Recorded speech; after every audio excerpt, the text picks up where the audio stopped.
పిల్లలతో ఏది కూడా అంత ఈజీ కాదండి. ఈ మాట ఎందుకంటున్నానా, నిన్నైతే మా మ్యారేజ్ యానివర్సరీ అని చెప్పాను కదా, ఇంకా అన్నవరం అయితే వెళ్ళాము వ్రతం చేయించుకోవడానికి. ఇంకా అక్కడ మా చిన్న పాప పెద్ద పాప మామూలుగా గోల చేయలేదనమాట. ఒకవైపు వ్రతం చేయించుకుంటూ ఆ పూజ వినాలో లేకపోతే వీళ్ళని ఊరుకోపించాలో ఏం చేయాలో తోచేది కాదు. నార్మల్గా ఎవరినైనా తీసుకొని వెళ్తే వాళ్ళు చూసేవారు, కానీ మేమే వెళ్ళాం కదా, అందుకని చెప్పేసి ఇంకా చాలా ఇబ్బంది అయింది. పర్వాలేదు, మాకు మ్యారేజ్ అయ్యి 5 ఇయర్స్ అవుతుంది, కానీ 5 ఇయర్స్లో ఎప్పుడు వ్రతం చేయించుకుందామని వెళ్దామన్నా కుదిరేది కాదనమాట. కానీ ఈ సంవత్సరం అయితే బాగానే కుదిరిందండి. ఆ సత్యదేవుని దర్శనం అయితే బాగానే చేసుకున్నాము, అలాగే వ్రతం కూడా బాగా అయిందనమాట. ఇంక ఇక్కడ మా పిల్లని అయితే స్కూల్ నుంచి తీసుకొస్తారనమాట మా ఆయన. ఇంకా హోంవర్క్ కూడా చేయించేసి వాళ్ళకి అన్నం అయితే తినిపించేసాను.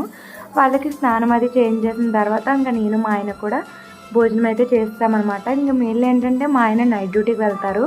ఇంకా ఆయన వెళ్ళేసరికి నేను ఇంట్లో పనులన్నీ చకచకా చేసుకుంటూ ఉంటాను అనమాట.